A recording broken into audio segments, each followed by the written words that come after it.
పాడి పంటలు ఛానల్ చూస్తున్నటువంటి రైతు సోదరులందరికీ నమస్కారం. నా పేరు పి మహేశ్వర్ రెడ్డి. నేను ప్రాంతీయ వ్యవసాయ పరిశోధన స్థానం ఆచార్య ఎన్జీ రంగా వ్యవసాయ విశ్వవిద్యాలయంలో సీనియర్ శాస్త్రవేత్తగా సేద్య విభాగంలో పనిచేస్తున్నాను. ఈరోజు మనము వేరుశెనగలో వివిధ పరిస్థితుల్లో వివిధ ప్రాంతాలకు అనువైన రకాలు గురించి తెలుసుకుందాం. ముఖ్యంగా మన రైతాంగము వేరుశెనగను వివిధ రకాలుగా సాగు చేస్తూ ఉంటారు. ఇప్పుడు మన వేరుశెనగ మన ఆంధ్రప్రదేశ్లో ఎక్కువగా 5 నుంచి 6 లక్షల హెక్టార్లో సాగులో ఉంది. ఆ సాగు విస్తీర్ణంలో కూడా ఎక్కువగా రైతాంగము 80 నుంచి 90% వరకు ఖరీఫ్లో సాగు చేస్తూ ఉంటారు. చాలా తక్కువగా రబీ సీజన్లో రైతాంగం సాగు చేస్తున్నారు. కొన్ని ప్రాంతాల్లో రైతులు ముందస్తు ఖరీఫ్గా వేరుశెనగను సాగు చేస్తారు. అంటే ఏప్రిల్ మే మాసాల్లో సాగు చేస్తుంటారు. కొన్ని చోట్ల ఖరీఫ్ సీజన్లో ఎక్కువగా పడుతుంది మనకు వేరుశెనగ విస్తీర్ణం అనేది. ఖరీఫ్లో అత్యల్ప వర్షపాతం ఉన్న చోట్ల, అదేవిధంగా ఖరీఫ్లో కూడా సాధారణ వర్షపాతం పడినా కానీ మధ్యలో మనకు 15 నుంచి 20 రోజుల వరకు కొన్ని పరిస్థితుల్లో వర్షం కురవక బెట్ట పరిస్థితులు కూడా ఎదుర్కొంటుంటారు. అలాంటి చోట్ల కూడా 1 లేదా 2 తరలు ఇచ్చే అవకాశం ఇచ్చి కూడా రైతులు సాగు చేస్తుంటారు. ఇంకొకటి ఏంటంటే ఖరీఫ్లో మనకు వర్షాలు ఆలస్యమైనప్పుడు ఇటువంటి పరిస్థితులు మనము వేరుశెనగ రకాలు ఎంపిక చేసుకుంటే మంచిదనే దాని గురించి మనము తెలుసుకుందాం. ఎక్కువగా నెల్లూరు ప్రాంతంలో సముద్ర తీర ప్రాంతంలో వేరుశెనగను సాగు చేస్తున్నారు.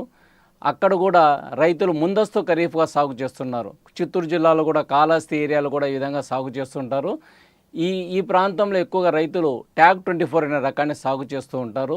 ఇటువంటి ముందస్తు ఖరీఫ్లో నీటి సదుపాయం ఉన్న రైతులు మాత్రమే ఎక్కువగా వేరుశెనగ సాగు చేస్తుంటారు.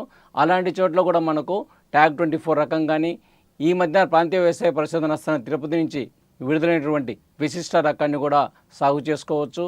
ఒకవేళ లావు గింజల రకాలను సాగు చేసుకోవాలంటే కదిరి 7, కదిరి 8, భీమా అనే రకాలను కూడా సాగు చేసుకోవచ్చు. ఈ రకాలు కూడా ట్యాగ్ 24 విశిష్ట అనే రకాలు మనకు 95 నుంచి 105 రోజుల్లో వస్తాయి. ట్యాగ్ 24 అనేది ఒక వారం అటో ఇటో 90 నుంచి 100 రోజుల పంటకాలం ఉంటుంది. ఒకవేళ ఈ బోల్డ్ లావు గింజల రకాలు అయితే కదిరి 7, కదిరి 8, భీమా అనే రకాలు మనకు 115 నుంచి 125 రోజుల వరకు కూడా పంటకాలం కలిగి ఉంటాయి. అదేవిధంగా ఖరీఫ్ అత్యల్ప వర్షపాతం ఉన్న చోట్ల మనము ధరణిని కానీ నారాయణి, ICGV 91114 రకాన్ని, దాని తర్వాత కదిరి 6 రకాన్ని, కదిరి లేపాక్షి రకాన్ని మనం సాగు చేసుకోవచ్చు. ఎక్కడైతే మనకు సాధారణ వర్షపాతం ఉండి 1-2 తరలు ఇవ్వగలిగిన పరిస్థితులు ఉన్నప్పుడు మనకు అందుబాటులో ఏ రకాన్నైనా కానీ కదిరి 6 కానీ, నారాయణి కానీ, ICGV 91114 రకాన్ని కానీ, అభయ రకాన్ని కానీ, కదిరి 9 అనే రకాన్ని, నిత్యహరిత కానీ, ధీరజ్ అనే రకాన్ని, కదిరి అమరావతి, కదిరి చిత్రావతి, కదిరి హరితాంధ్ర, కదిరి లేపాక్షి ఈ రకాలు ఏదైతే మనకు ముఖ్యంగా ఆచార్య ఎన్జీ రంగా వ్యవసాయ విశ్వవిద్యాలయంలో 2 చోట్ల వేరుశెనగ మీద పరిశోధన స్థానాలు ఉన్నాయి. ఒక పరిశోధన స్థానం కదిరిలో ఉంది, ఇంకొక పరిశోధన స్థానం తిరుపతిలో ఉంది. ఈ 2 పరిశోధన స్థానం నుంచి విడుదలైన రకాలను మనము ఈ ఖరీఫ్లో మనము సాగు చేసుకునే దానికి అనుకూలమైనవి. ఒకవేళ ఖరీఫ్లో వర్షాలు ఆలస్యమైనప్పుడు తీసుకునేటట్లయితే మనము నారాయణి, ధరణి, ICGV 91114, కదిరి అనంత ఈ రకాలు మనము సాగు చేసుకోవచ్చు. ఎప్పుడైతే వర్షాలు ఆలస్యమైనప్పుడు మనకు కొద్దిగా బెట్టను తట్టుకునే రకాలైనటువంటి నారాయణి అనే రకం మనకు కొద్దిగా ఎర్రపప్పు కాయ ఉంటుంది కాబట్టి దానైనా బెట్ట తట్టుకుంటుంది. ధరణి రకం కూడా బెట్ట కొద్దిగా తట్టుకునే అవకాశం ఉంది. ICGV 91114 అదేవిధంగా తిరుపతి విడుదలైనటువంటి విశిష్ట రకాన్ని కూడా బెట్టను తట్టుకునే అవకాశం ఉంది. కాబట్టి ఇటువంటి పరిస్థితులను బట్టి మనము వేరుశెనగ రకాలను ఎంచుకొని మనము సాగు చేసుకోవాలి. మనం ఇప్పుడు పేర్కొన్న రకాలలో చాలా వరకు తక్కువగా ట్యాగ్ 24 అనే రకం మనకు 90 నుంచి 95 రోజుల్లో పంటకాలం కలిగి ఉంటుంది. ఈ ట్యాగ్ 24 రకం మనం ఎప్పుడైనా కానీ ముందస్తు ఖరీఫ్కు, దాని తర్వాత రబీలో సాగు చేసుకునే దానికి అనుకూలమైనది. ఎందుకంటే దీనికి దిగుబడినిచ్చే గుణం బాగా ఉన్నప్పటికీ మనకు ఎప్పుడైనా వేరుశెనగ మెచ్యూరిటీ స్టేజ్కి వచ్చి వేరుశెనగ పీకే సమయంలో పొరపాటున వర్షాలు వచ్చినాయంటే భూమిలో అంతా మొలకెత్తే అవకాశం ఉంటుంది. కాబట్టి రైతులు ఈ విషయాన్ని జాగ్రత్త వహించి దాన్ని ముందస్తు ఖరీఫ్గా లేకుండా రబీలో సాగు చేసుకుంటే మంచిదని రైతాంగానికి తెలుపుతున్నాను. ఇక మనము రబీలో సాగు చేసుకునేటప్పుడు రబీలో వరి మాగాణుల్లో కూడా కొద్దిగా ఈ ఉత్తర కోస్తా జిల్లాల్లో సాగు చేస్తుంటారు.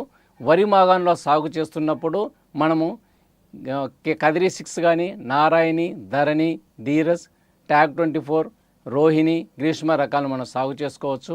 అదేవిధంగా మిగతా ఖరీఫ్లో ఏ రకాలనైతే మనం వేరుశెనగ రకాలను పేర్కొన్నామో ఆ రకాలన్నీ కూడా నవంబర్ డిసెంబర్లో విత్తుటకు అనుకూలమైన రకాలుగా తెలుపుతున్నాను నేను. ఇంకొకటి ఏదంటే కాలాస్తి మెలోడీ అనే ఒక రోగం, అంటే కాయలు నల్లగా మారుతాయి భూమి లోపలనే. అటువంటి పరిస్థితులు ఉన్నప్పుడు చిట్టికాయ తెగులని కూడా అంటారు. ఇది కాలాస్తిలకు అనుకున్నాం కాబట్టి దాని పేరు మీద కాలాస్తి తెగులని కూడా పిలుస్తుంటారు. ఇటువంటి సమస్య ఉన్నప్పుడు మనము ఈ కాలాస్తి తెగులను తట్టుకునేటువంటి రకాలైనటువంటి కాలాస్తి, ప్రసూన, కదిరి 9 అనే రకాలు మనము సాగు చేసుకుంటే మంచిది. అదేవిధంగా ట్యాగ్ 24 సాగు చేసే రైతులు ఎక్కువగా చెప్పే విషయం ఏంటంటే వాటిలో ఆకుమచ్చ, తుప్పు తెగులు ఎక్కువగా వస్తుంటుంది. ఈ ఆకుమచ్చ తెగులు ఎక్కువగా వచ్చేదాని వలన ఆకు ఎక్కువగా రాలిపోతుంది, మాకు తీగ దిగుబడి, కట్టె దిగుబడి తక్కువగా ఉంటుంది. చాలా వరకు మేము శిలీంద్రనాశనం పిచికారీ చేసుకోవాల్సి వస్తుంది. దీనికి ప్రత్యామ్నాయంగా ఏమైనా రకాలు ఉన్నాయని రైతులు ఎక్కువగా అడుగుతుంటారు. అటువంటి ట్యాగ్ 24కు ప్రత్యామ్నాయంగా మన తిరుపతి రకమైనటువంటి విశిష్ట అనే రకాన్ని మనం విడుదల చేయడం జరిగింది. ఆ విశిష్ట అనే రకం మనకు ఈ ఆకుమచ్చ తెగులను చాలా సమర్థవంతంగా తట్టుకుంటుంది. అదేవిధంగా కదిరి లేపాక్షి అనే రకం కూడా తట్టుకుంటుంది. అటువంటి పరిస్థితుల్లో మనము ఈ విశిష్ట రకాన్ని కానీ, కదిరి అనంత రకాన్ని కానీ, అభయ రకాన్ని కానీ, కదిరి లేపాక్షి రకాన్ని కానీ రైతాంగం సాగు చేసుకుంటే మంచిగా ఉంటుంది. ఈ విధంగా వివిధ పరిస్థితుల్లో మనము ఇటువంటి వేరుశెనగ రకాలను ఎంచుకున్నప్పుడు రైతులు కొద్దిగా జాగ్రత్త వహించి మన పరిస్థితికి తగినటువంటి రకాన్ని ఎంపిక చేసుకొని సాగు చేసుకోవాలని చెప్పి విన్నవించుకుంటున్నాను. ఇక మనకు ఉన్నటువంటి ఈ మధ్యన రిలీజ్ అయినటువంటి వేరుశెనగ రకాల గురించి మనం తెలుసుకోవాలంటే మన ప్రాంతీయ వ్యవసాయ పరిశోధన స్థానం తిరుపతి నుంచి నిత్యహరిత, ధీరజ్ అనే రకాలు మనకు 2023లో 22-23లో విడుదల కాబడినాయి. అదేవిధంగా 2023-24లో మనకు విశిష్ట అనే రకం విడుదల కాబడింది. ఈ మధ్యన వచ్చిన కొత్త రకాలు తిరుపతి వచ్చిన రకాలు ఏదంటే నిత్యహరిత, ధీరజు, విశిష్ట అనే రకాలు మరియు హిమని అనే రకాలు వచ్చాయి. ఈ విశిష్ట రకం మనకు ట్యాగ్ 24కు ప్రత్యామ్నాయంగా చెప్పుకోవచ్చు. ఎందుకంటే తక్కువ కాల పరిమితులు, అంటే 100 నుంచి 105 రోజుల్లో మనకు పంటకాలం కలిగిన రకము. ఇది దగ్గర మనకు 33 నుంచి 35 క్వింటాల కాయ దిగుబడిని ఖరీఫ్ సీజన్లో ఇస్తుంది. అదేవిధంగా 40 నుంచి 45 క్వింటాలు మనకు రబీ కాలంలో ఇస్తుంది. ఇక దీంట్లో నూనె శాతం కూడా 49 నుంచి 50% వరకు ఉంటుంది. ఇది ఒక పొట్టి రకము మరియు నీటి వినియోగ సామర్థ్యం ఎక్కువ కలిగిన రకము. ఆకుమచ్చ తెగులు మరియు తుప్పు తెగులను తట్టుకుంటుంది. ఇక నిత్యహరిత అనే రకం కూడా ఇది కూడా పొట్టిగా ఉంటుంది, రసం పీల్చే పురుగులను బాగా తట్టుకునే రకము. మళ్ళీ ధీరజ్ అనే రకం కూడా తిరుపతి నుంచి విడుదల కాబడింది. ఈ నిత్యహరిత అనేది కొద్దిగా ఎక్కువగా 3 సీడెడ్ పార్ట్స్ అంటాం, అంటే 3 పప్పుల కాయలను ఎక్కువగా కలిగి ఉంటుంది. ధీరజ్ అనే రకము కానీ, నిత్యహరిత అనే రకం కానీ మనము పచ్చికాయల రూపంలో కూడా మన రైతులు సాగు చేసుకోవచ్చు. అదేవిధంగా తిరుపతి నుంచి హిమని అనే రకం కూడా విడుదల కాబడింది.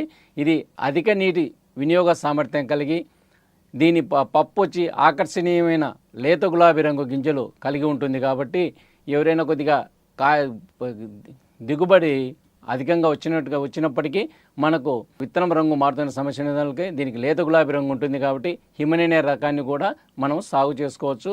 ఇది కూడా మనకు కాయ దిగుబడి ఖరీఫ్లో 27 నుంచి 24 క్వింటాలు, అదేవిధంగా 40 క్వింటాల వరకు రబీలో ఇస్తుంది. ఏ రకాన్నైనా మనం పేర్కొన్నప్పటికి కూడా రైతాంగం తెలుసుకోవాల్సింది ఏంటంటే మన ప్రాంతానికి అనువైనదా లేదా అని చెప్పి కొద్దిపాటులో ఆ రకాన్ని సాగు చేసి, ఒకవేళ మన ప్రాంతంలో మనం వేసే రకాల కన్నా ఈ కొత్త రకాలు అధిక దిగుబడిని ఇస్తున్నాయంటే మనం దాన్ని మళ్ళీ మిగతా రైతులకు ఇచ్చుకొని మన ప్రాంతంలో ఆ వేరుశెనగ రకాలు బాగా వ్యాప్తి చెందేటట్టు చేసుకోవాల్సి వస్తుంది. అంతేకాని ఒకటేసారి మనము 4-5 ఎకరాలు తీసుకొచ్చి కొత్త రకాలను ఎప్పుడు వేయకుండా ఆ రకం మన ప్రాంతానికి సూట్ అయిందా లేదా, మనకు అనువుగా ఉందా లేదా, ఎందుకంటే వాతావరణం ప్రాంతానికి మారుతూ ఉంటుంది. కాబట్టి మనకు బాగా ఉంది, మనం వేసే రకాల కన్నా దిగుబడి ఎక్కువగా వస్తుందంటే మనం దాన్ని ఎక్కువ విస్తీర్ణంలో మళ్ళీ సాగు చేసుకుంటే చాలా మంచిది. అందువలన ఏ రకాన్ని ఎంచుకోవాలనేది తక్కువ మోతాదులో రైతాంగం సాగు చేసుకొని ఆ తదుపరినే మనకు నచ్చిన తర్వాత ఎక్కువ విస్తీర్ణంలో సాగు చేయడానికి వెళ్ళాల్సిందిగా మిమ్మల్ని అందరినీ కోరుకుంటున్నాను.